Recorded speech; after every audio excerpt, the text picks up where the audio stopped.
My name is Richard Bush. Ken Lieberthal, the director of our John L. Thornton China Center, and I are very pleased to welcome you to Brookings today for this special event, Obama Goes to Asia. Our leadoff speaker is our good friend and former colleague Jeffrey Bader, Special Assistant to the President for National Security Affairs and Director of Asian Affairs on the National Security Council. You came to hear him, not to hear me, so without further ado, I give you Jeffrey Bader.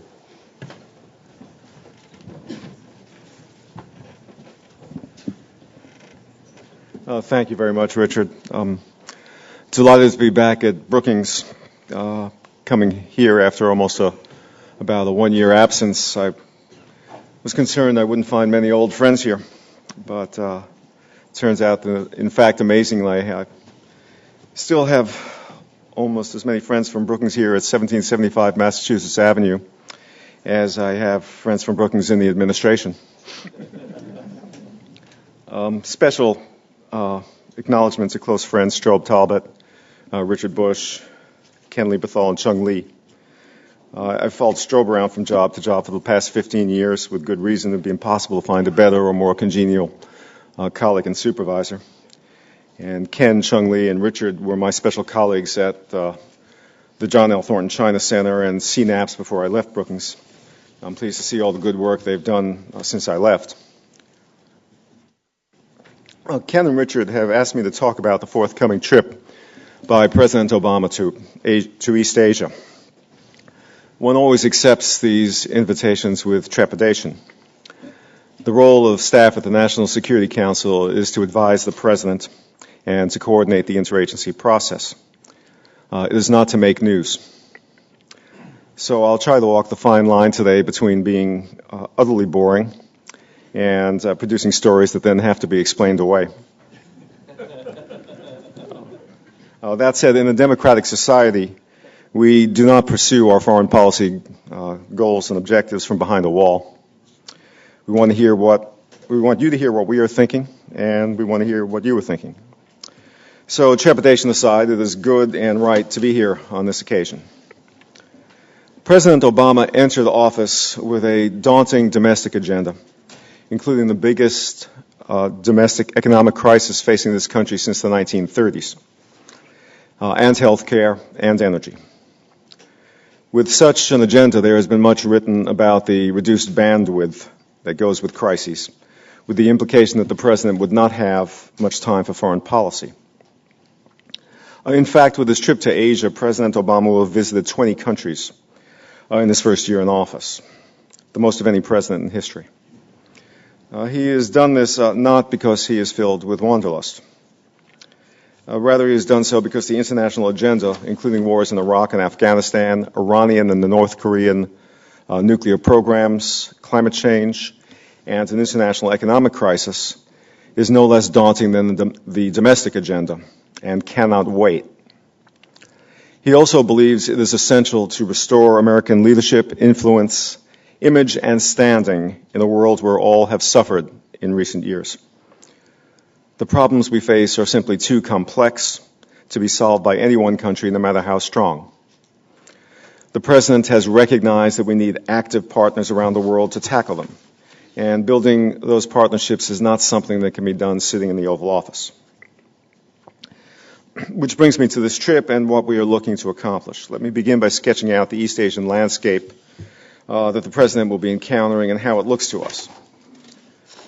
The importance of Asia has been rising dramatically in the last decade or two. You know the numbers that illustrate the point. I won't go into them here. China's rise is the most visible manifestation of Asia's rise, but far from the only one. During the period of Asia's emergence, the U.S. has been substantially occupied with various fronts in the war on terror. The U.S. also went on a domestic spending and overseas borrowing spree that proved to be unsustainable. These phenomena have persuaded many Asians that the U.S. is overextended and distracted. In some quarters, notably but not exclusively in China, there has been a steady stream of articles and speculation that the U.S. is a declining power. I believe reports of America's demise are, as they say, considerably exaggerated and will look rather foolish in a few years. I can recall in the 1970s much literature about the end of the bipolar world and the emergence of a multipolar world. In the last decade, we had colorful additions to the language like rising Chindia, designed to demonstrate that our time had passed. The U.S. is without question an Asia-Pacific nation, but it will remain an Asia-Pacific power not by loud assertions that it is so, but by demonstrating it through conduct and presence. What does that entail? First of all, it means modernizing and strengthening our alliances. Populations in our key allies in Northeast Asia support the alliances, but they want more equal partnerships with a lighter U.S. military footprint. That is why we are reconfiguring our presence in Japan and South Korea. In neither case will our forward military presence be reduced, but in both cases it will be more acceptable to the populations whose security it contributes to so importantly. It does so not simply by waiting for military action, for which we hope there is no need. Rather, our active presence helps promote security, dampens sources of instability, deters conflict, and gives substance to U.S. security commitments.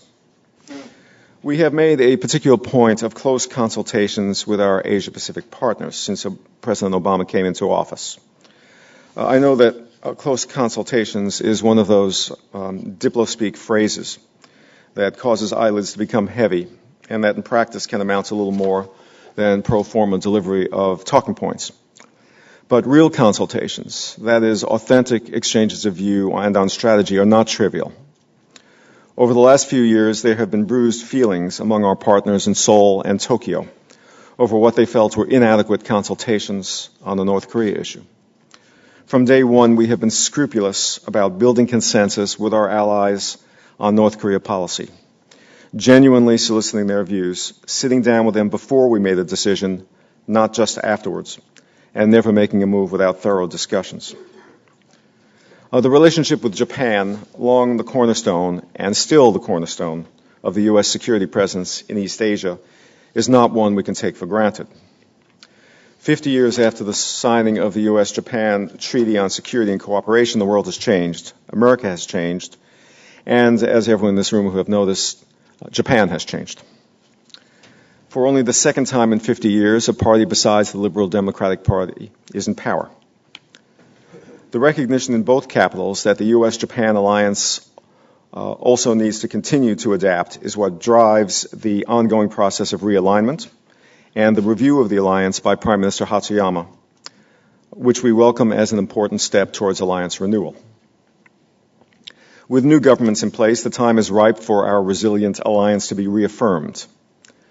The foreign policy platform of the Democratic Party of Japan called for a more equal partnership with the U.S. It raised questions about the Futenma replacement facility on Okinawa, about the future of refueling provided to allies fighting in Afghanistan, and about other aspects of the security relationship. 6 or 7 weeks into its debut in governance, the new Japanese leadership is assessing all these questions.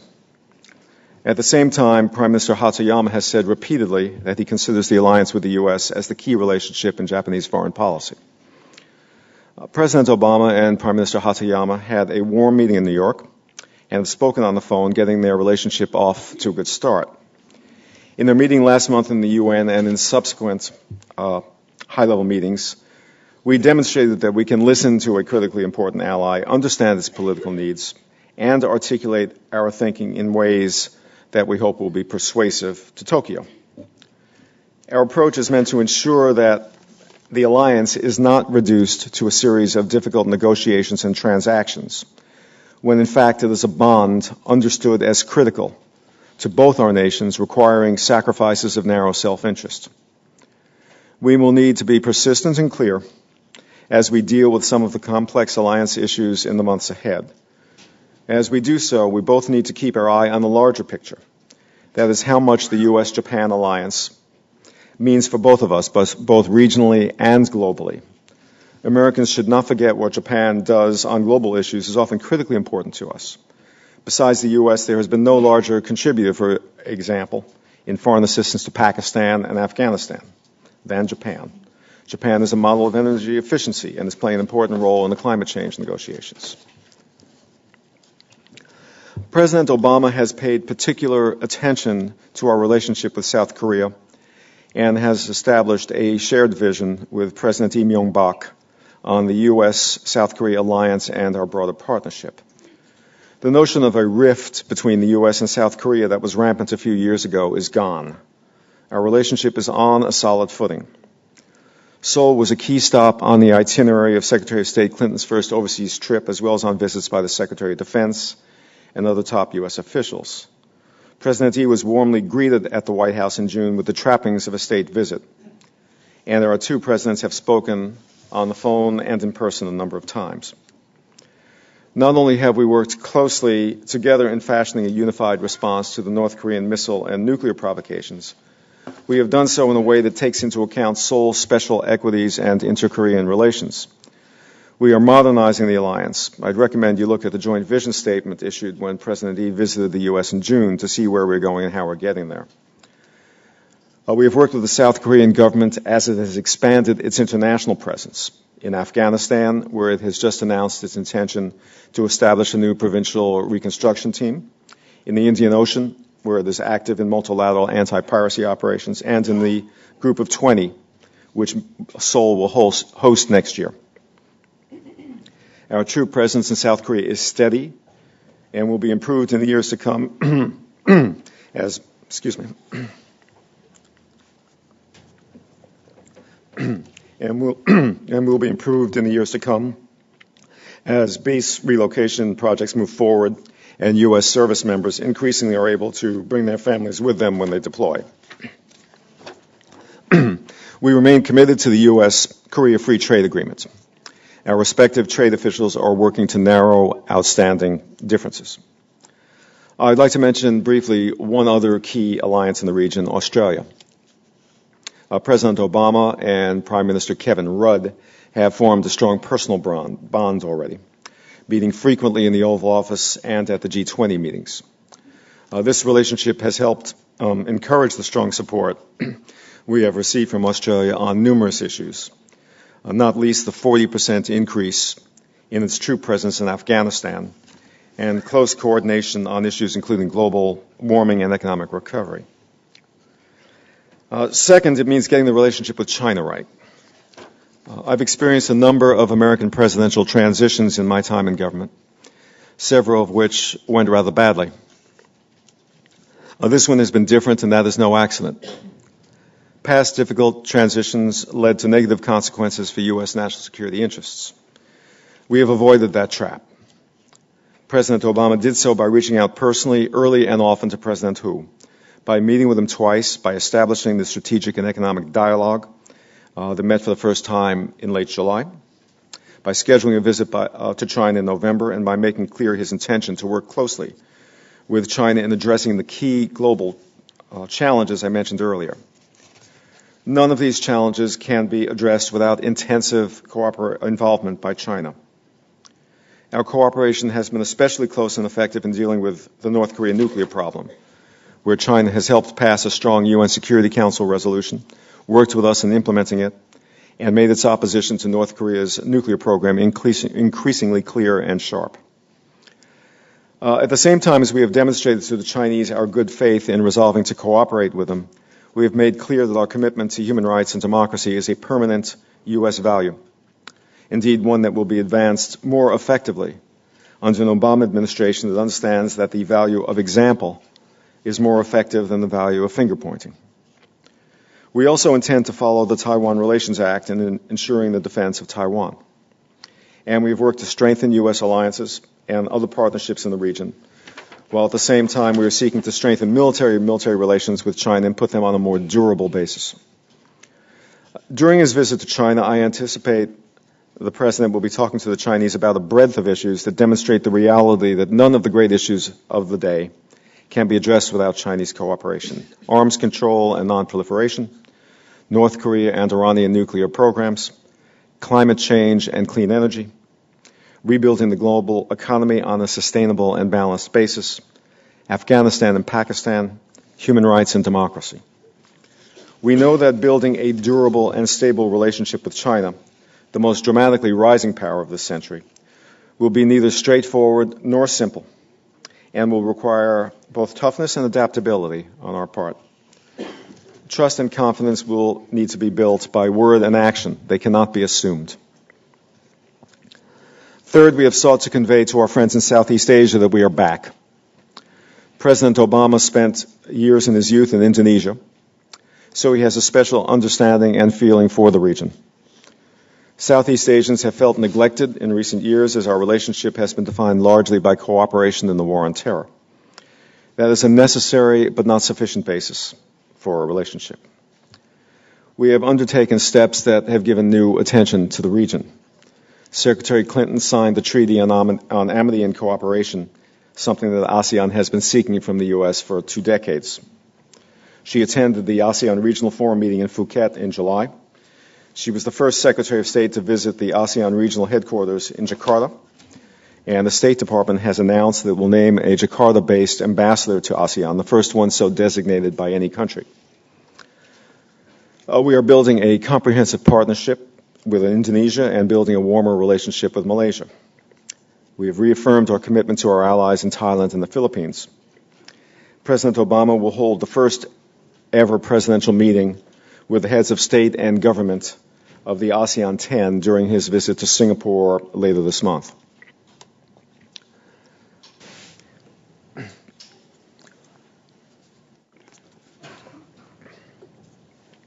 In a continent filled with countries seeking to improve the lives of their people and relations with their neighbors, 2 exceptions stand out, and we will be talking to our allies and partners about both on this trip: North Korea and Burma.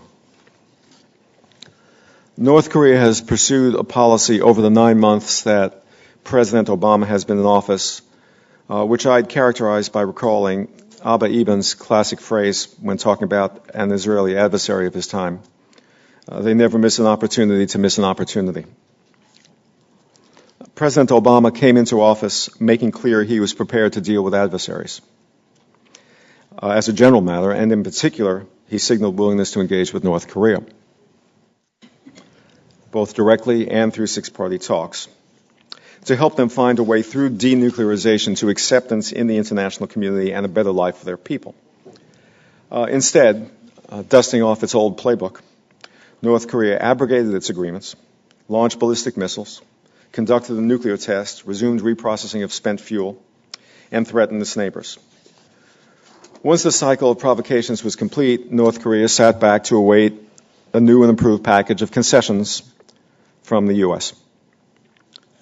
Instead, in response, in close cooperation with our partners, we have passed a UN Security Council resolution imposing new sanctions against North Korea. But more importantly, we have implemented it. We have presented a united front toward Pyongyang, along with the other members of the 6 parties and the international community, in demanding that North Korea halt provocations and commit seriously and demonstrably to denuclearization. The result has been to make it significantly more difficult for North Korea to conduct financial transactions to support its weapons of mass destruction programs, to sell or buy arms, or to proliferate WMD technology. We are prepared to engage directly with the North Koreans. The Obama administration believes it is better to hear directly from others, including adversaries, than to hear from them secondhand through a filter. But we are not interested in talks for talk's sake. We are not interested in buying Yongbyon for a 3rd time. We are not interested in indulging North Korea's dream of validation as a self-proclaimed nuclear power.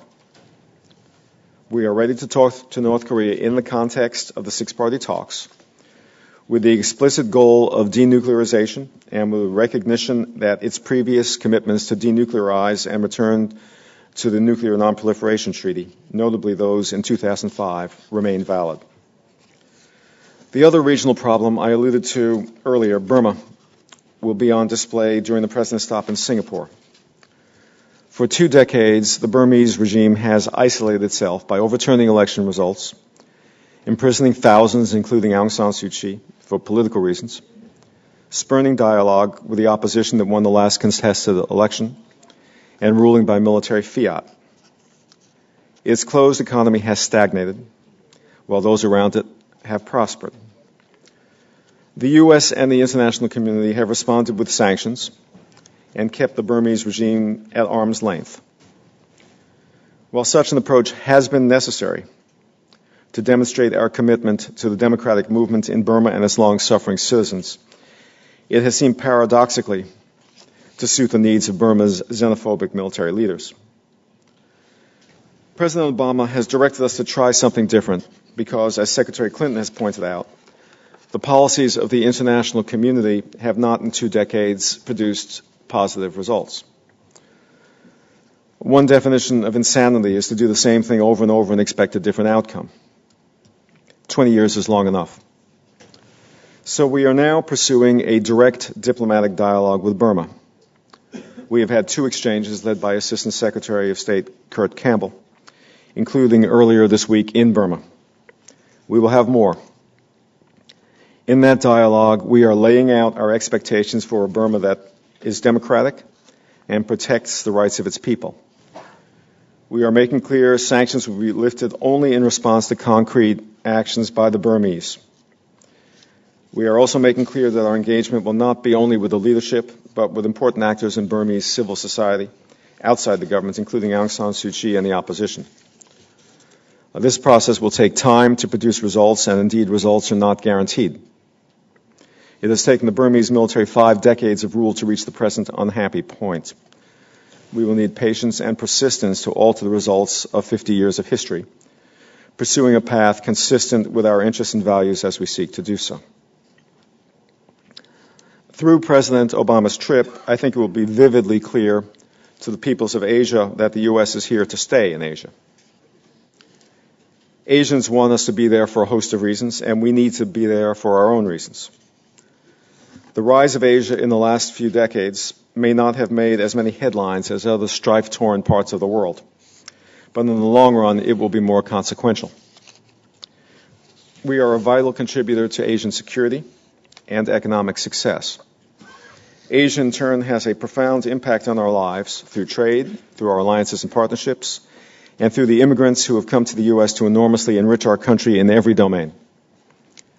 As Asia continues to grow and as new groupings and structures take shape, the U.S. will be a player and participant on the ground floor, not a distant spectator. Our first president, who have grown up in the Pacific region and who spent some of his formative years in Indonesia, understands this in personal as well as abstract terms. For this audience, which cares so much about America's relationship with Asia, whether you agree or disagree with everything we do, I'm confident you will see an administration that gives priority to Asia and that strives to strengthen ties so vital to our national interest. Thank you all very much for your attention. I look forward to your questions and comments.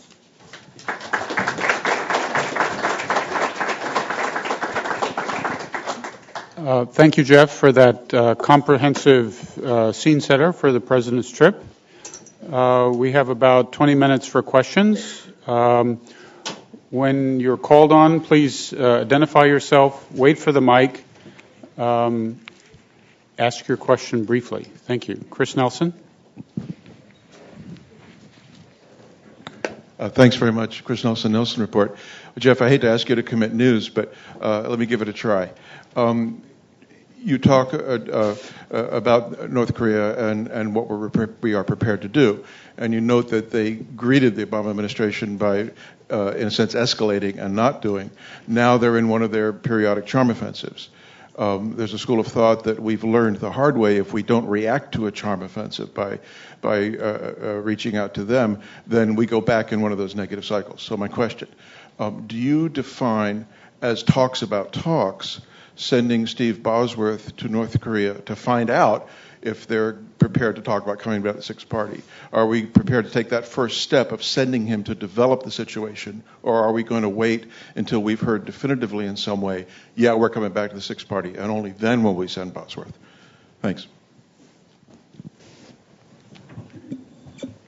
Well, Chris, we're very clear that we are prepared to have both bilateral and six-party talks with the North Koreans, that any bilateral talks must be in the context of the six-party talks and the associated agreements.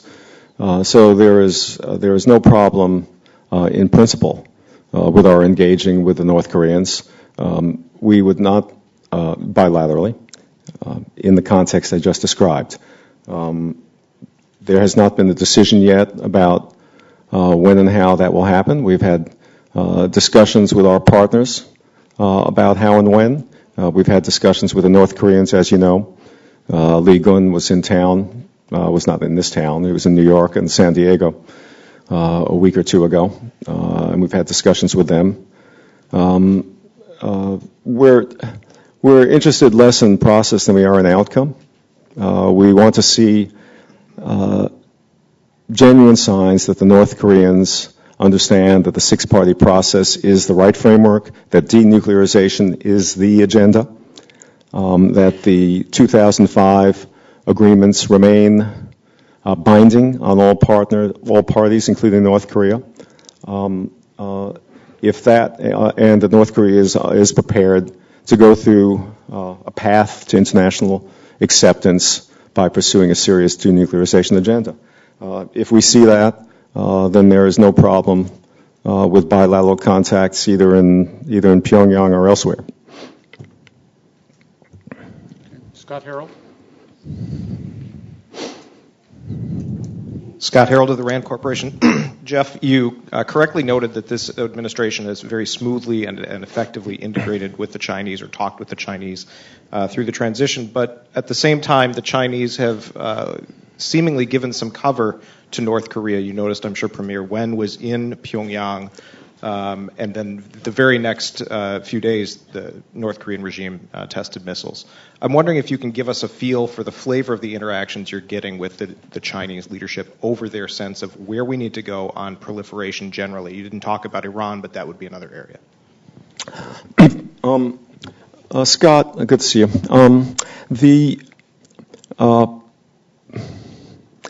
The consultations and the conversations with the Chinese on North Korea have been extremely intensive and in-depth since day one. There is no subject that has more preoccupied us in our relationship with China than North Korea.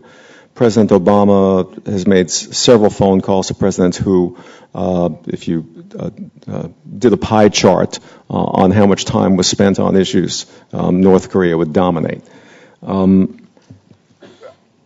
I would say that we have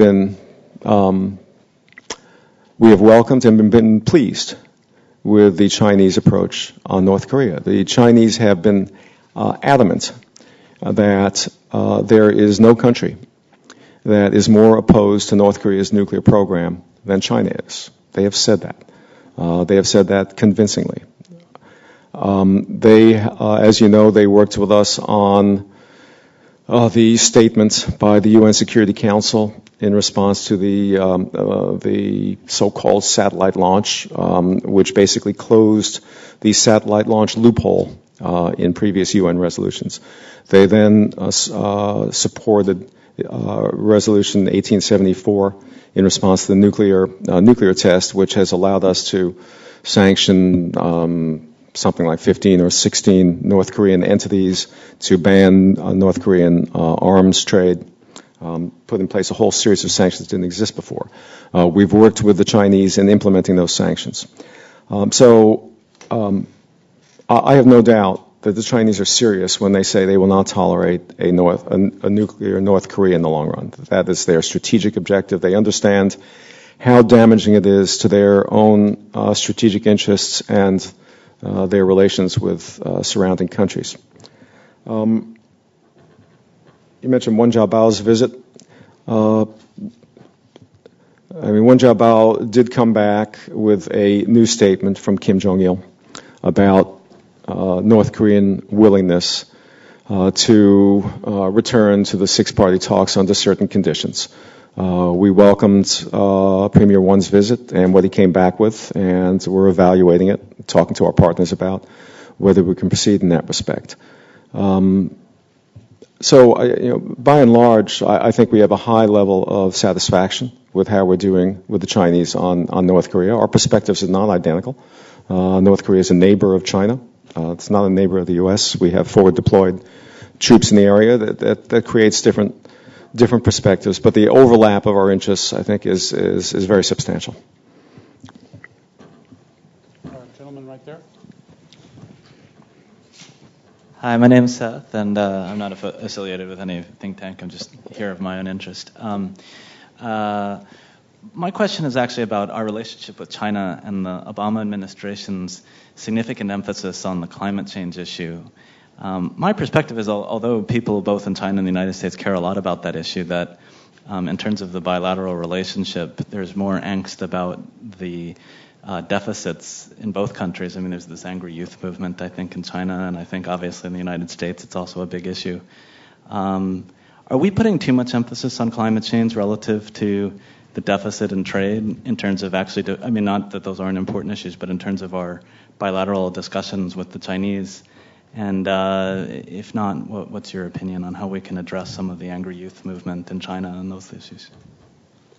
You're asking a question about priorities, and those are always difficult questions. We like to believe that we can walk and chew gum at the same time, and we can concentrate on the global economic balance issues to which you alluded, and also deal with the long-term climate change challenge to the planet, which there's a consensus is threatening to all of us. I think we've been struck by the degree to which China's position on this issue has evolved in the last few years. 4 or 5 years ago, the Chinese were somewhere between skeptical and indifferent to the climate change challenge, and somewhere around 2006, we began seeing much more serious studies and evaluation by Chinese institutions of the impact that climate change was having on China. I think that evolution in Chinese thinking is continuing. I do consider climate change one of the top issues in the relationship. I'm very pleased that Brookings and my colleague Ken Lieberthal have been so active on this issue, because there is simply no way we're going to have a global accord on climate change or make any significant progress if the world's two biggest emitters, the U.S. and China, are not somewhere within the same universe on the subject. So cooperation between U.S. and China it's not an option. It's necessary if we're to do anything on this issue. So we can't put that sort of at the back of the train and say we'll take care of other issues and deal with that later on. We simply don't have the luxury. The woman in black, and then I'll come up here. Right there.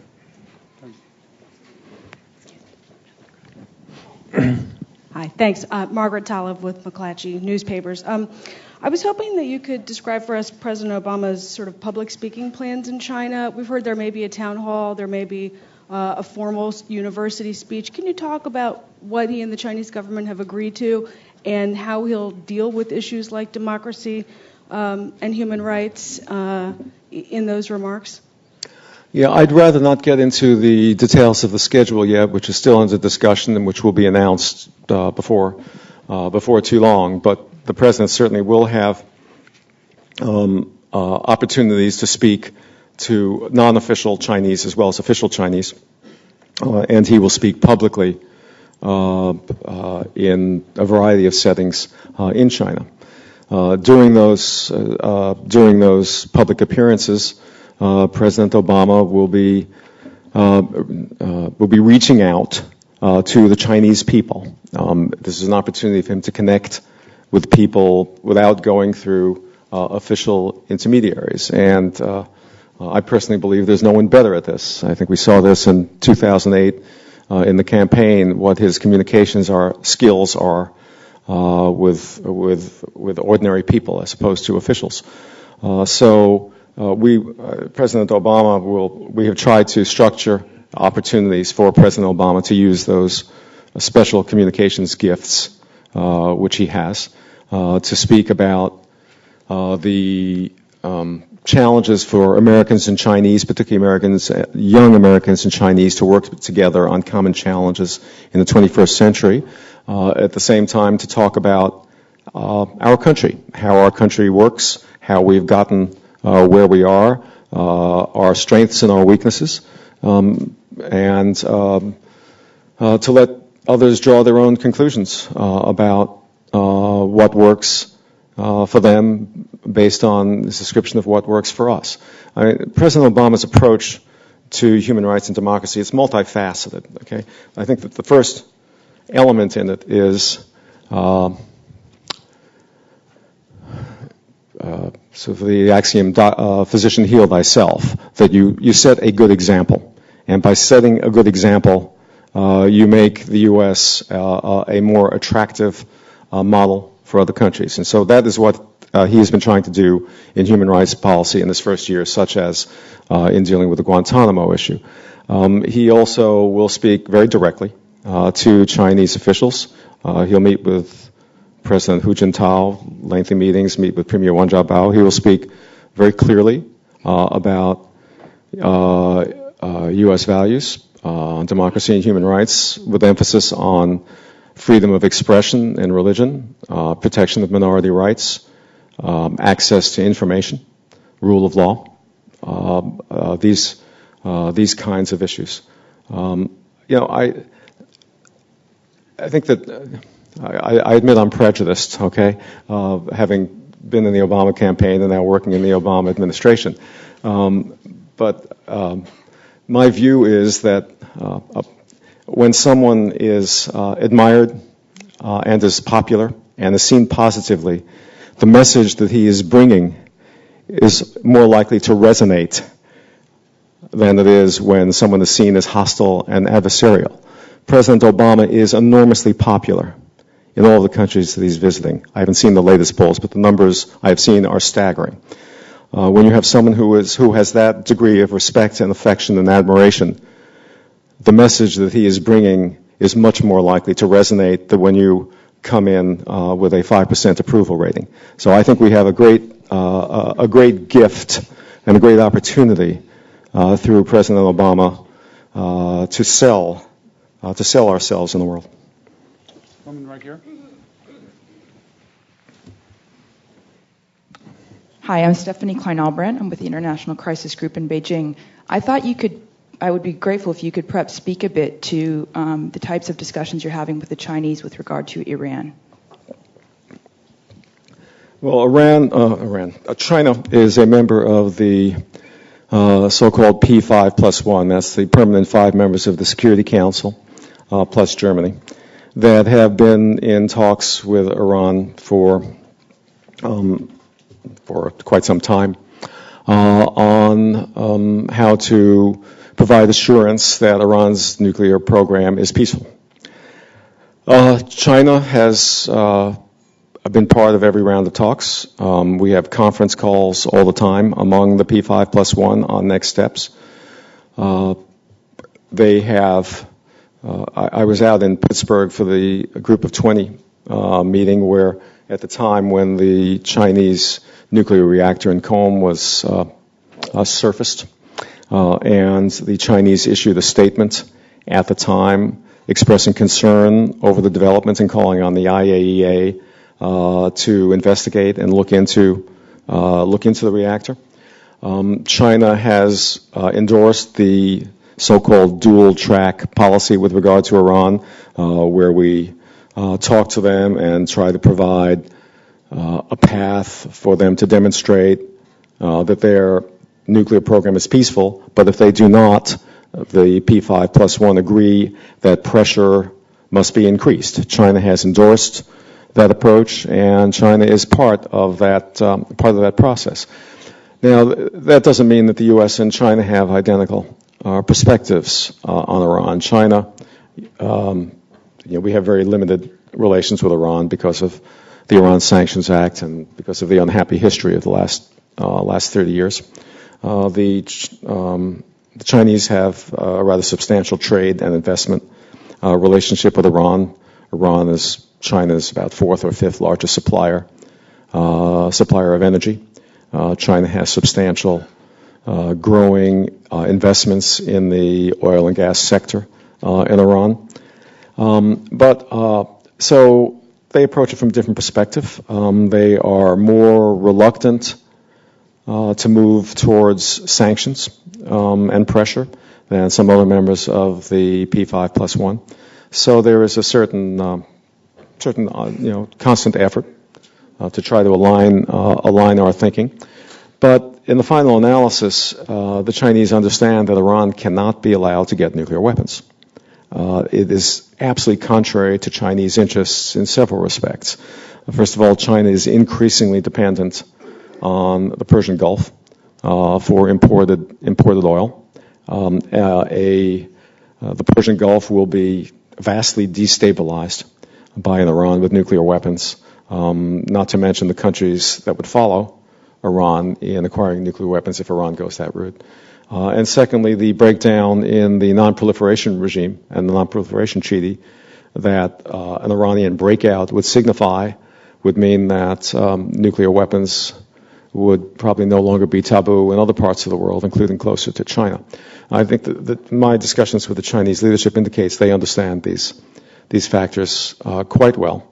So I would say, so in summing up, that our position on North Korea cooperation has been closer, and our views have been more closely aligned. But on Iran, there are some differences, but they have been part of the process, and we look for them to continue being part of the process, whichever track we go down, track 1 or track 2. Mr. Ogawa from Yomiuri Shimbun. Thank you. I'm Satoshi Ogawa from the Yomiuri Shimbun. And my question is, as you mentioned, Prime Minister Hatoyama is seeking the equal partnership between U.S. and which seems to distance Japan from U.S. So do you think that weaken the U.S.-Japan alliance and benefit China? And according to the Washington Post article, U.S. senior official told that the hardest thing right now is not China, it's Japan. Do you agree with that or disagree? I don't know who said that. I don't care who said that. Someone may have said it and it was repeated to a second person, to a third person, to a fourth person, to a fifth person, and it found its way into print somewhere, and suddenly it's a position of somebody. I'm not interested in such statements. Okay, life is too short to track down the origin or the meaning of such asinine statements. Okay.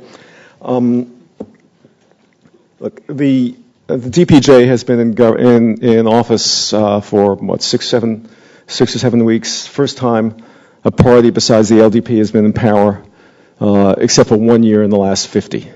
It's a coalition that represents a broad range of interests and ideological perspectives.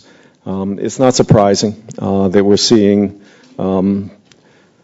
a transition that produces some news stories. Okay, in the United States we have transitions every 4 years. Well, except when the president is reelected, but we have frequent transitions. We're used to the sort of Sturm und Drang of the first 2 or 3 months of an administration where everything gets turned over from the previous administration and new policies are put in place. Japan is not used to that. Japan hasn't had that. Okay?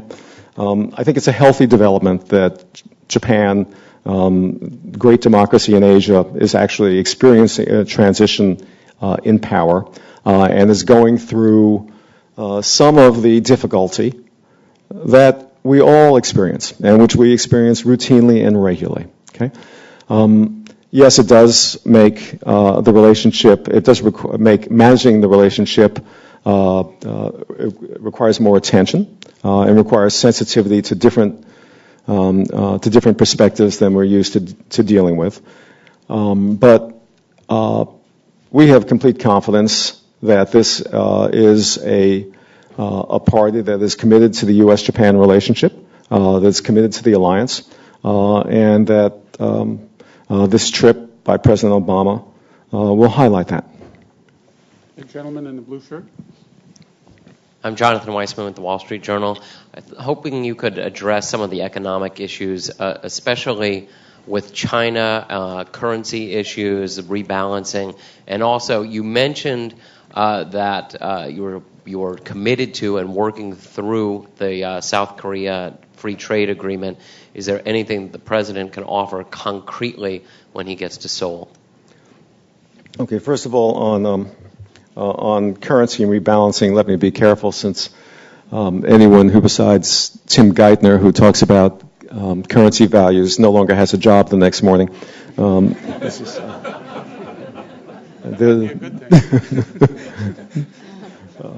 there's a reason for that. I mean, markets are sensitive things, and when you have 1,000 voices in administration all offering their personal educated and uneducated opinions about currency values, you can drive markets crazy, and I don't intend to do that. But it is an integral part of U.S. policy that China should be moving towards a market-based value for its currency. That is part of our dialogue. That has been part of our dialogue. That will continue to be part of our dialogue. The notion of rebalancing China's economy and the global economy are very much part of our objectives and our dialogue. In the Group of 20 meeting in Pittsburgh, the goal of rebalancing the global economy after recovery, and the notion that the global economy could not pick up where it left off before this crisis began, with the U.S. running massive trade deficits and Asian countries simply importing massive amounts of products to the U.S. and achieving prosperity based on that, on the profligacy of the American consumer, that is not a sustainable model. And that is, we have been very clear to the Chinese about that recovery will require different models and different steps by both sides. This is something we each need to do. On the Korean Free Trade Agreement, as I say, in currency, I defer to Tim Geithner. On the FTA, I'm going to defer to Ron Kirk, who was speaking on the record somewhere else today about Korea. But I just say a couple things. Number one, the president is a strong believer in free trade. He sees trade as a good in itself and as a mechanism for producing lots of good American and well-paying American jobs. The president has spoken to President Xi about the FTA. This is something that we want to be able to move ahead on. He has directed his advisors and his cabinet to look for ways to overcome the differences between the two sides, and this is something that we hope to move forward on. We want to ensure that the FTA does provide adequate access for U.S. automobiles to the Korean market, but the timing of when this can be done and what is politically feasible in a very political context surrounding trade that we deal with, that's a question above my pay grade. John Zhang in the back.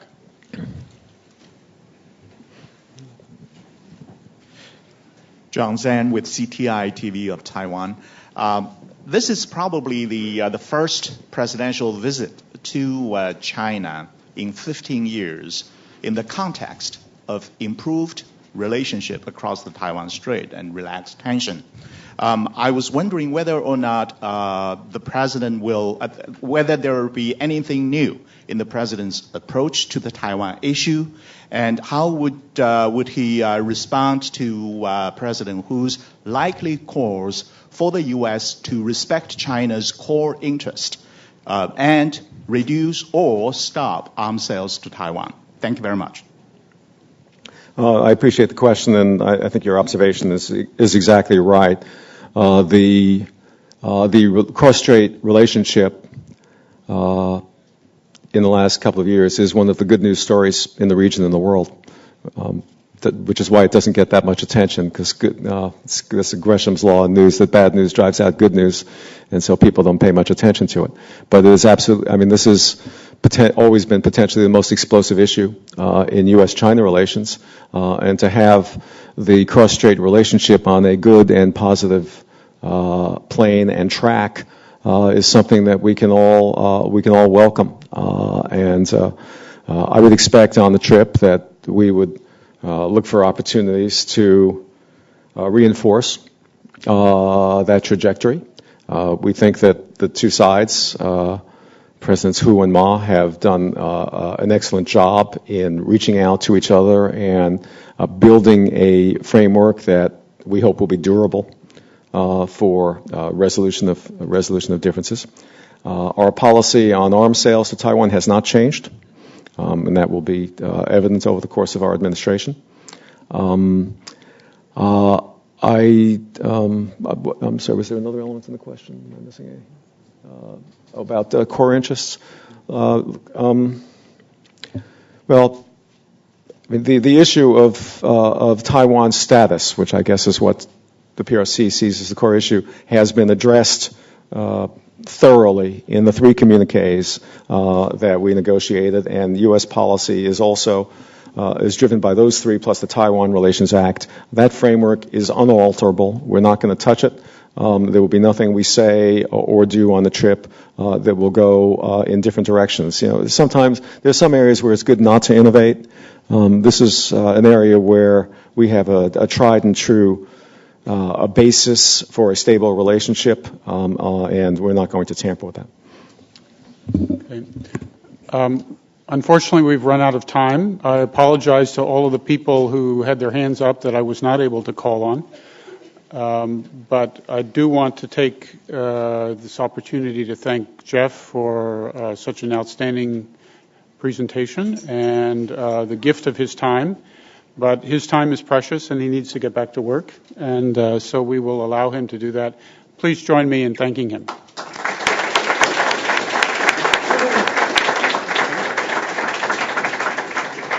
The next panel.